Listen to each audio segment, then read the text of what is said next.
I go by the name Faye, and my role revolves around administrative duties at a medical office within a university setting. I tied the knot with a gentleman named Stephen, anticipating that it marked the beginning of a new chapter in my life. Little did I foresee that our matrimonial journey would prove to be short-lived. The inception of our relationship painted Stephen as a kind, family-oriented, and decisive individual. He had been employed as a manager at a home improvement store since our dating days. Confidently proposing to me, I readily accepted, perceiving him as a dependable and reliable partner. Upon our marriage, Stephen, who had previously resided with his parents, moved into our shared living space. Despite our hectic work schedules, we managed to synchronize our days off and began planning our honeymoon. Initially, discussions about it were exciting, and I felt genuinely content with my decision to marry Stephen. However, over time, the dynamics shifted. Our residence, a 2-year-old, 3-bedroom apartment, was new but situated a bit far from the city, lacking the opulence of a high-rise dwelling, yet it was affordable. Considering the comfort it provided, I decided to take the plunge and make the purchase, finding it suitable for both of us. One day, Stephen informed me that his mother and sister intended to visit our new home the next day. My initial reaction was a pang of frustration, as I believed he should have discussed the date with me beforehand.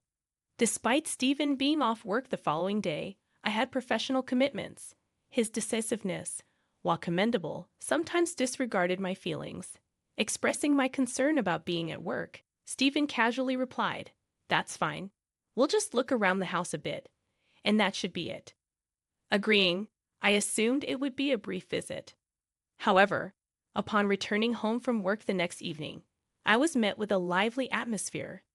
The scent of delicious food filled the air, and as I entered the living room, I found Stephen, my mother-in-law, and sister-in-law joyously indulging in the preparations they had made. Perplexed, I blurted out, "What's going on?" My slightly tipsy mother-in-law greeted me enthusiastically. "Oh, Faye, you're home. Done with work? You've been working hard."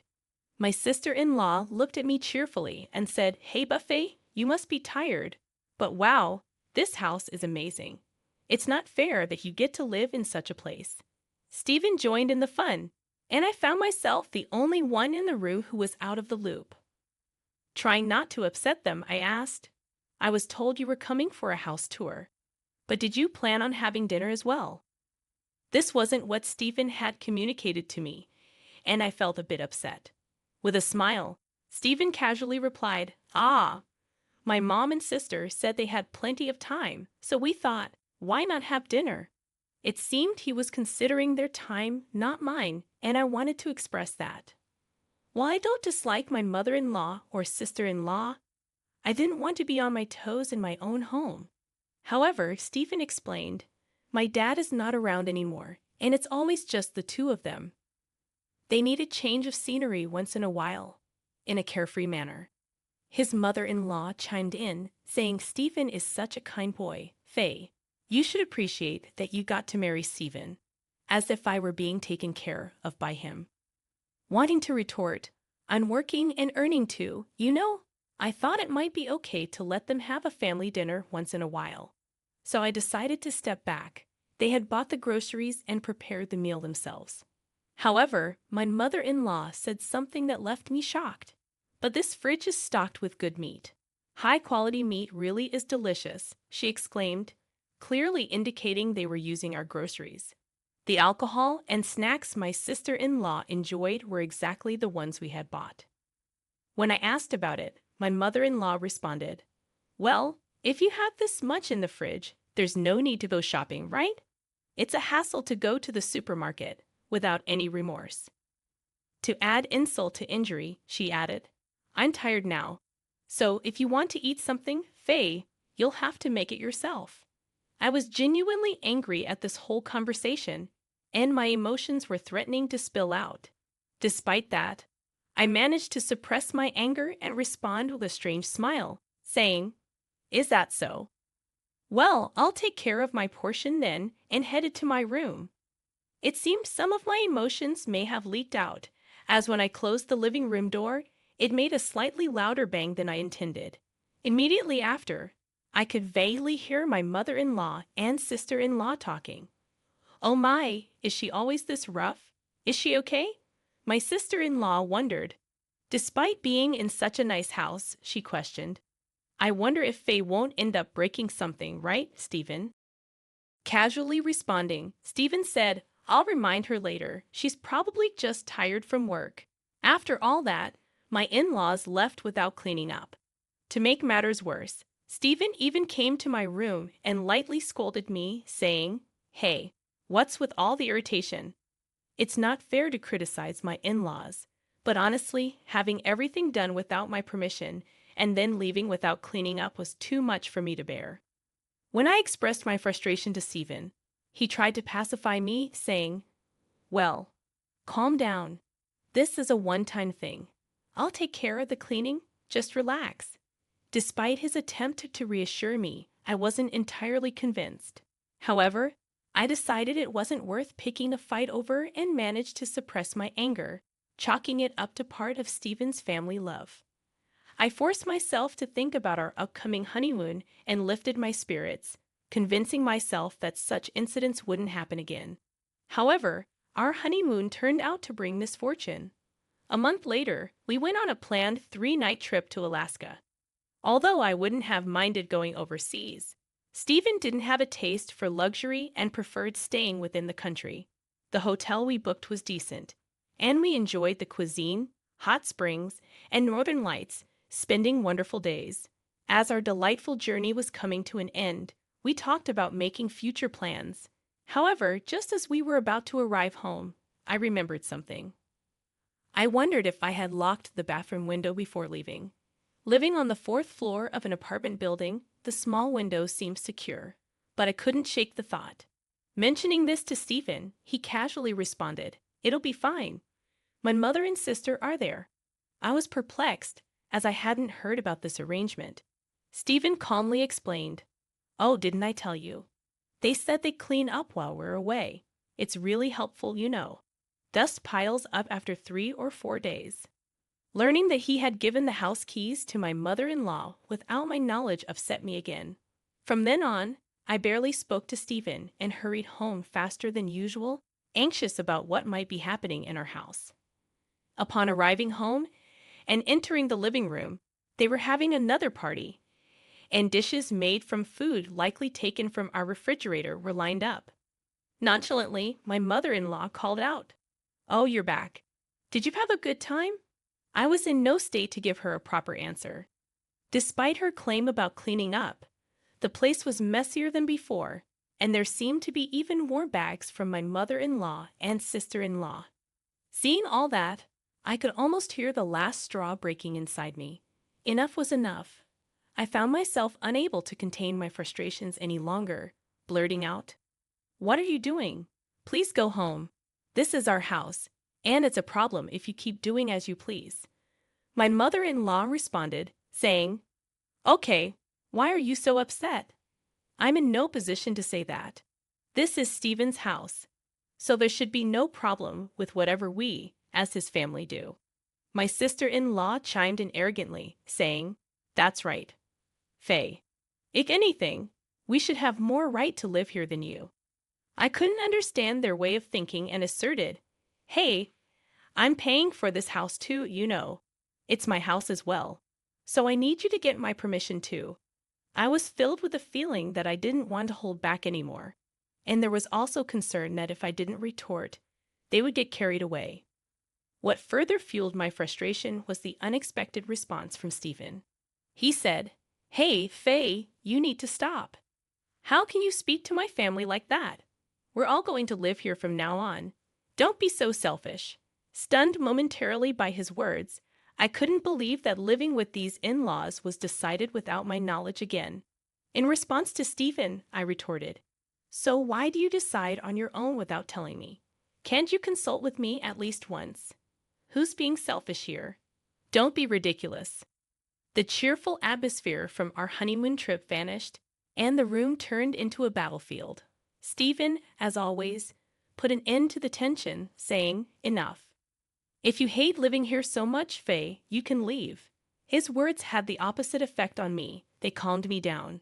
I realized I couldn't continue living with these people, and if that was the case, there was no reason for me to stick around with Stephen and the others. I could have questioned Stephen's assertion, but my desire to avoid further involvement was stronger, so I casually said, all the while grinning, "Okay, got it. I'll be out of here in no time." My mother-in-law and sister-in-law may not have understood why I was smirking, but they would find out eventually. Shortly afterward, I packed only the essentials and left the house. Though Stephen urged me to cool off for a while, I had no intention of returning. He seemed to think I would come back. I contacted my parents, asked to stay with them temporarily, initiated divorce preparations, and started searching for a new place to live. Stephen attempted to call me a few times, but I ignored him, busy with various things. After about 2 months, I settled into my new place. Remembering that I still had belongings at the house I shared with Stephen, I decided to take his call for the first time in a while. And right away, I could sense the panic in his voice as he pleaded, "Faye, what are you doing? Come back now." Stephen seemed to think I was returning, so I firmly responded, "No, I'm not coming back. Actually, I've already filed the divorce petition and consulted a lawyer. Let's talk about the property division." His stunned reaction revealed that he hadn't anticipated this development. In a state of disbelief, he exclaimed, "Huh, divorce? Please not that. I can't deal with that right now." His plea became even more frantic. Frankly, I had a good idea of what was going on. So when I asked what the matter was, he confessed, "I'm broke. I'm already in debt, so come back quickly." As expected, he must have thought I would return, assuming he could afford to kick me out. However, he was wrong. Stephen wasn't earning much. I estimated his take-home pay at around $2,000 a month. The monthly mortgage for the condo we bought was also $2,000. While I contributed $1,500, he only put in $500. Covering all other expenses, including utilities and groceries, was possible because of my higher income. Even our honeymoon had to be modest due to his financial constraints. Realizing that he lacked expensive tastes, but simply couldn't afford them, I understood that once I left, he had to manage on his own. The condo was in his name, and the payments were withdrawn from his account. Losing my $1,500 contribution each month left him financially strained, especially with his jobless mother-in-law and sister-in-law living with him. Given the circumstances, it was natural for me to be upset when he made unilateral decisions about the house or used items from the fridge casually. With just his salary, their expenses wouldn't last a month. Drowning in debt seemed inevitable at this rate. My mother, furious about the situation, implored me, asking, "Why did you kick Faye out? Come back home right away and do something." I found myself speechless as it became apparent that Stephen's mother and sister were under the mistaken impression that he earned a decent living. Despite his title as a store manager, the reality was that this designation didn't necessarily equate to a high salary. We had purchased a somewhat decent condo, and they entirely believed that Stephen was the primary contributor, which was both pitiful and foolish. To make matters worse, it turned out that his mother-in-law, having exhausted her deceased husband's assets, ended up broke and moved into my house. She and her daughter had terminated their rented apartment lease. It was moments like these that left me mortified to have any familial ties with them, and I was eager to finalize our divorce as quickly as possible. Upon expressing my desire to proceed with the divorce, Stephen agreed readily, stating that all he needed to do was fill out the paperwork with his lawyer and send it back to the court. Our divorce was finalized without any issues, and I returned to my previous residence to organize my belongings. After completing the shipping procedures for my luggage, Stephen, in the presence of his mother and sister, thanked me, saying, "Phew, you really saved me, Faye. I'm already $10,000 in debt, and it's going to increase by another $5,000 this month if things continue as they are." I was shocked at the speed with which he accumulated debt. Apparently, his mother and sister had extremely poor spending habits and were grinning while relying on my wallet. In response, I suggested, "How about your mother and sister start working? If 3 people work, it will somehow work out, right?" Stephen and his mother were caught off guard by this proposal, and Stephen asked, "Aren't you going to help us out?" To this, I calmly replied, "What's that supposed to mean? Why should I pay for your living expenses? Earn your own share." I didn't say I would pay. I said I would think about it. Leaving them in a state of confusion and creating a ruckus, I asserted, "I'm not your daughter-in-law anymore, so good luck." I got into my car and left my former residence. Eventually, Stephen's mother and sister reluctantly started looking for work, but due to their laziness, they didn't get far. Meanwhile, the loans kept coming, and living expenses piled up. Despite this, they maintained extravagant tastes, and Stephen's debt continued to increase. In stark contrast, I could finally use the money I earned for myself, enjoying hobbies and traveling. Leading a fulfilling life motivated me even more at work. One day, a doctor at work approached me and remarked, "You're really glowing recently, Faye." This encounter led to us dating, further enriching my daily life.